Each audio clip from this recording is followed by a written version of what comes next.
ये दिल हो गया, संभालो मुझको वो मेरी यादों, संभालना मुश्किल हो गया।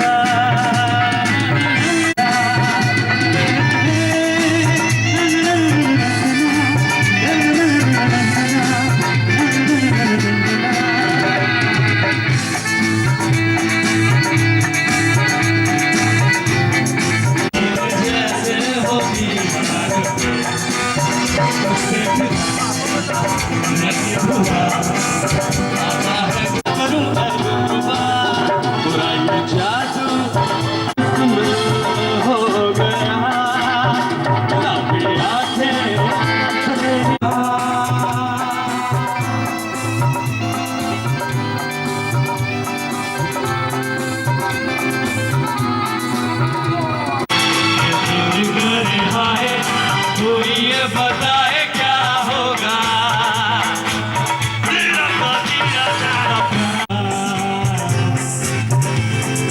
दिल कर खाए कोई ये बताए क्या होगा,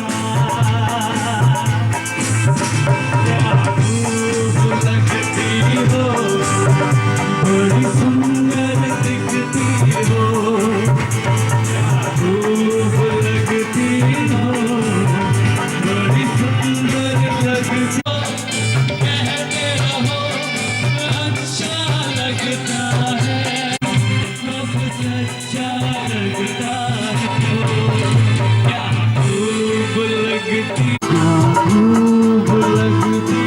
हो, बड़ी सुंदर दिखती हो।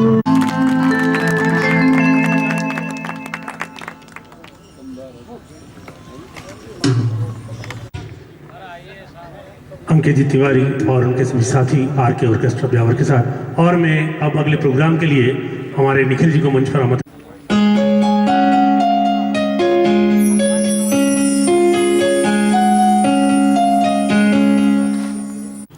दोस्तों, कुछ और मीठी मीठी बातें आप लोगों के बीच में यहाँ यूं ही पहुँचती रहेगी। एक बार में कर देना, लेकिन एक बात, अजय पवार, धीरज, अंकित, मोहित, ये लोग हैं, अजय के पापा भी यहाँ हैं, आप लोग सब जानते हो।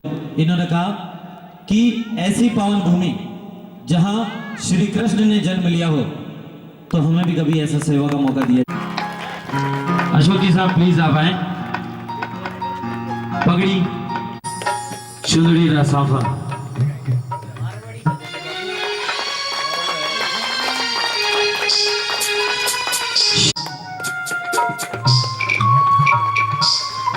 और स्मृति चिन्ह।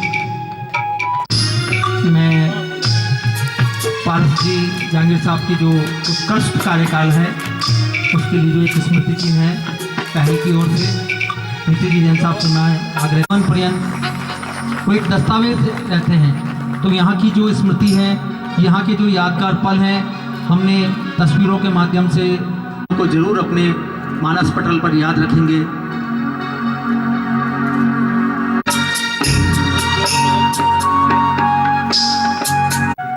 अगली कड़ी में दोस्तों, और साड़ी के लिए श्रीमती कल्पना जी भटनागर से निवेदन।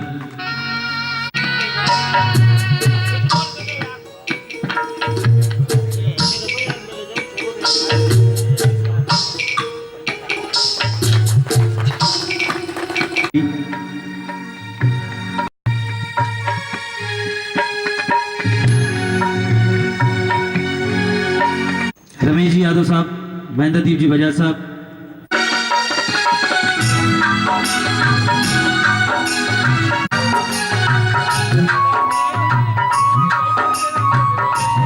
जी ओस्तवाल, चीनी भाई, राजू भाई, तीन बंधु प्रजापत, तीन बंधु प्रजापत,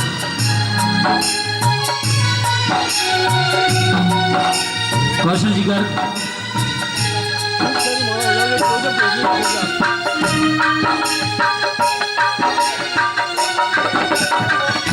व्यवस्था नहीं समझ पाते हैं, उनसे जो गलतियां हो जाती है, उन लोगों को एक संवैधानिक व्यवस्था है, उन्हें यहाँ रखा जाता है, लेकिन उन लोगों के साथ, उन बंदियों के साथ श्री जहांगीर साहब उन्हें सुधारने का प्रयास करते हैं और ये प्रेरणा देते हैं, जब ये छूट कर जाए तो उस बंदी से हाथ मिलाते हुए कहते हैं कि साथी, आज के बाद इस जगह तेरी और मेरी मुलाकात नहीं होनी चाहिए, तो समाज के साथ जुड़। तो साथियों, ऐसी विचारधारा, ऐसे नेक सोच लेकर यदि कोई अधिकारी काम कर रहा है तो साथियों बहुत बड़ा एक पुण्य का काम कर रहा है। हम भी जब आते हैं, हुआ है तो कुछ तो बोलूंगा ही सही। इस समारोह में उपस्थित होकर मुझे बड़ी खुशी हो रही है। लंबे सेवा काल में किसी राजकीय कर्मचारी अधिकारी का इस तरह से सार्वजनिक रूप से समारोह पूर्वक सम्मान होना शायद मैं पहली बार देख रहा हूँ। निश्चित तौर से इसके लिए जेलर साहब, जहांगीर साहब बधाई के पात्र हैं। मैं इनके उज्जवल भविष्य की कामना करता हूँ। राजकीय सेवा में आने वाला हर युवा एक सपना लेकर सेवा में आता है, शायद इसीलिए इसका नाम सेवा रखा गया है। और वो अपने स्टार्टिंग में परिस्थितियों से जूझता हुआ कुछ अच्छा करने की अपनी तरह से भावना रखता है, वो ऐसी ही शुरुआत करता है। परंतु उसको अच्छा एटमॉस्फेयर मिलना, अच्छे लोगों का साथ मिलना, अच्छा सपोर्ट मिलना मुश्किल होता है। जहांगीर साहब ने उन सपनों के साथ यहाँ ब्यावर में एक अच्छी शुरुआत की है। उससे भी अच्छी बात है कि इनको यहाँ इतने अच्छे लोगों का साथ मिला है। आप जो यहाँ विराज रहे हैं, इन सभी के उत्साह से, सभी के सहयोग से, ये जो इनकी भावनाएं थी, जो आदमी सर्विस में सेवा की भावना लेकर आता है उसको मूर्त साकार कर रहे हैं। इसके लिए आप सभी बधाई के पात्र हैं। इनको पढ़ता हूँ, इनकी विनम्रता को देखता हूँ, इनके अनुशासन को देखता हूँ, कैदियों के साथ इनके बर्ताव को देखता हूँ, इनकी दूरदर्शिता को देखता हूँ। एक नज़र में ये पहचान लेते हैं कि आदमी बात कर रहा है, इसके मुंह के जबड़े में सिम है। एक नज़र में ये देख लेते हैं, बूढ़ी माँ कोई रोटी लेके आई है, उस पराठे को चेक करके उसके अंदर से इन्हें पता नहीं कैसे क्यों मालूम पड़ जाता है। कुछ गुण कुछ लोगों में होते हैं, जैसे हमारे डॉक्टर सुराना साहब और जेलर साहब, दोनों में भी एक समानता, इन्हें कभी गुस्सा नहीं आता और ये गुस्सा प्रदर्शित भी करते हैं तो बहुत सटीक तरीके से, धीरे से, ताकि मार बहुत तेज होती है। मैं जानता हूँ मेरे कैदी भाई सब जग रहे हैं, इस प्रोग्राम को सुन रहे हैं, और बात अगर मेरी बात तुम्हें अच्छी लग रही है तो तुम अंदर ही ताली बजा देना। ये भी सच है, हर कैदी भी नहीं है। मैंने यहाँ आकर के कुछ बातें देखी, सीखी, मुझे बड़ा अजीबोगरीब लगा। दुख होता मुझे न्याय व्यवस्था पे, दुख होता मुझे कानून पे, दुख होता मुझे सारी इन व्यवस्थाओं पे। चार बातें बोलूंगा, किसी के दिमाग में हड़ताल लगे तो कल मुझसे आकर के फिर बात करना, वरना मैं जेल आना छोड़ दूंगा। एक आदमी यहाँ बंद है, उस पे इल्जाम है उसने पड़ोसी के खेत से 1 किलो लाल मिर्ची तोड़ी, उसके खुद के भी खेत है, बंद है। एक आदमी विक्षिप्त सा है, उछलता कूदता, उसे मैं बुलाता हूँ, प्रेम से बिठाता हूँ, चॉकलेट देता हूँ, क्या हुआ, क्या था, तुम यहाँ क्यों आया? कि साहब मुझे सपने में आया था कि वो तेजा जी के थान पे सांप बना हुआ था जो मुझे खा। ऐसा है जिसके यहाँ नली लग रही है, थैली लटक रही है, पानी निकल रहा है, संक्रमण फैल सकता है, और मैं चैलेंज से कह सकता हूँ कि वो आदमी 7 दिन के अंदर मर जाएगा।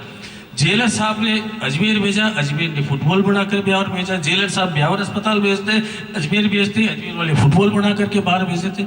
यहाँ पलंग नहीं है, सोने की व्यवस्था तरीके के लिए, क्योंकि थैली को लटकने के लिए पानी जाना जरूरी है। वो थैली उसके पास लटकी रहती है और वो अजीबोगरीब स्थिति में। अभी एक व्यक्ति और आया, मैं बड़ी हाथ जोड़ के उसको बोलता हूँ, भाई तू रोटी खा ले। वो कहता है मैंने अन्न का त्याग कर रखा है, मेरे तो दूध और फ्रूट की व्यवस्था करो। ये शेरदे व्यक्ति पता नहीं उसको सलाद में से किसी में से करके उसको जी रहा है, लेकिन कहाँ न्याय, कहाँ कानून, कहाँ कैसी की व्यवस्था। हम लोग आते हैं, उनकी पीड़ाएं सुनते हैं, तू गरीब आदमी है, तुझे लीगल एड दी जाएगी, तुझे वकील की व्यवस्था कराते। जो PLB के कर्तव्य होता है मैं उनको पुरजोर देता हूँ, और ये सब इसलिए दे पाता हूँ क्योंकि जेलर साहब जैसे व्यक्ति है। वरना कोई शुद्ध पुलिस वाला होता, अरे मिस्टर बात क्या लगा रखी तुमने कैदियों के साथ में, मुझे कह सकते थे। आपका साधुवाद। आपको देख के बहुत अभिभूत हूँ कि आप मेरे लिए यहाँ पधारे हैं। कुछ दिन लगभग 1 महीने से अशोक जी तैयारी कर रहे थे कि साहब इस तरह के कार्यक्रम करना है, लेकिन मेरी कोई इच्छा नहीं थी कि मेरे लिए, अपने लिए कोई सम्मान की बात हो या पर्टिकुलर मेरे लिए कुछ किया जा रहा हो। मैंने कहा कुछ करना है तो कैदियों के लिए कर दीजिए, मैं इसमें मुझे कोई ऐतराज़ नहीं होगा। लेकिन इनकी जिद थी कि मैं ये काम करूँगा। इसमें मुझे एक छोटा सा लालच नज़र आया। मेरा लालच ये था कि यहाँ जो महानुभाव आते हैं हमारे पास में अंदर उस दीवार के उस तरफ, वो लोग पता नहीं कैसी परिस्थितियों से आते हैं, क्या क्राइम करके आते हैं। तो इस परिसर में एक नेगेटिव एनर्जी पैदा हो जाती है, एक ऐसी किरणें पैदा हो जाती है कि यहाँ सब कुछ नकारात्मकता, निराशा, हताशा, ऐसी चीज़ें हो जाती है। तो मेरे मन में ये आया कि ये प्रोग्राम करेंगे और आप जैसे सज्जन और देवियां पधारेंगी जो सकारात्मकता से, ऊर्जा से, उत्साह से भरे हुए हैं। अगर आप लोग यहाँ पधारोगे तो सकारात्मक किरणों का यहाँ एक पुंज पैदा होगा और मेरे परिसर की एक नकारात्मकता खत्म होगी। इस लालच में मैंने इस प्रोग्राम की परमिशन दी, लेकिन इन लोगों ने इतना सुंदर इस आयोजन को बनाया है, इसके लिए मैं आप सभी का हार्दिक अभिनंदन करता हूँ, हार्दिक स्वागत करता हूँ। और विशेषकर मैं 3 शख्सियतों को, श्री सतीश, लेकिन थोड़ी सी सकारात्मकता लिए हुए, थोड़ा सा प्रेम भाव, जो मानवीय गुण होते हैं, उनको मैंने यहाँ अप्लाई किया। इसके अलावा मैंने कुछ नहीं किया। बाकी सारी चीज़ें जो की है, जो आप शहर वालों ने की है, मेरा जो सहयोग किया है, उससे ही सारा चीज़ हो पाई है। मेरा अपना इसमें कोई रोल नहीं है, मैंने कुछ नहीं किया है। मैं सिर्फ एक बात कहना चाहूँगा, मैंने 2 साल में सिर्फ एक काम किया था जो मैं आपसे शेयर करना चाह रहा हूँ। करीब पिछली होली की बात है, एक कैदी के पिता की मौत हो गई, जो कैदी अंदर था, और संयोग से होली के दिन थे, 3 दिन की छुट्टियां थी। किसी कोर्ट ने, इवन SDO साहब ने, कलेक्टर साहब ने और CGM साहब ने मना कर दिया उसको पैरोल पे छोड़ने का। यहाँ करीब 150-200 लोग आए मेरे पास, साहब का आप कोई रास्ता निकालो, कोई ऐसा विकल्प बताओ कि इसका ये बड़ा बेटा है और दाह संस्कार में शामिल हो सके। मैंने कहा जब कलेक्टर साहब मना कर चुके हैं, CGM साहब मना कर चुके हैं, तो मेरे पास तो कोई पावर ही नहीं है। लेकिन उनकी किस्मत अच्छी थी और सौभाग्य से काम मेरे हाथ होना था। उस दिन रविवार था, मुलाकात का दिवस था, तो मैंने उनको सुझाव दिया कि आप लाश यहाँ ला सकते हैं क्या। मेरे मन में यह था कि अगर इसके पिता जिंदा होते और इसको मिलने आते तब भी मुलाकात तो कराई जाती थी। मैंने कहा आप लाश को लाओ। मैंने पूरा नियमों को फॉलो किया, बाकायदा वो डेड बॉडी यहाँ आई, मैंने उसकी पर्ची बनाई, जो मुलाकात की पर्ची जिसमें 2 रुपये पैसे रुपए लेते हैं, वो पर्ची काटी और उस व्यक्ति का दाह संस्कार का जो प्रारंभिक क्रिया होती है, मैंने इस गेट के ऊपर करी। ये मैं अपना सबसे बड़ा काम यहाँ का मानता हूँ। इसके अलावा मैंने कुछ नहीं किया। जो किया शहर वालों ने किया है, इसके लिए मैं शहर वालों का तहे दिल से, हृदय की आंतरिक गहराइयों से धन्यवाद करता हूँ। और याद रखना, ये मेरी विदाई समारोह नहीं, अभी मैं यहाँ रहना चाह रहा हूँ, ठीक है। इसलिए फिर मिलते रहेंगे, आपका सहयोग लेता रहूँगा।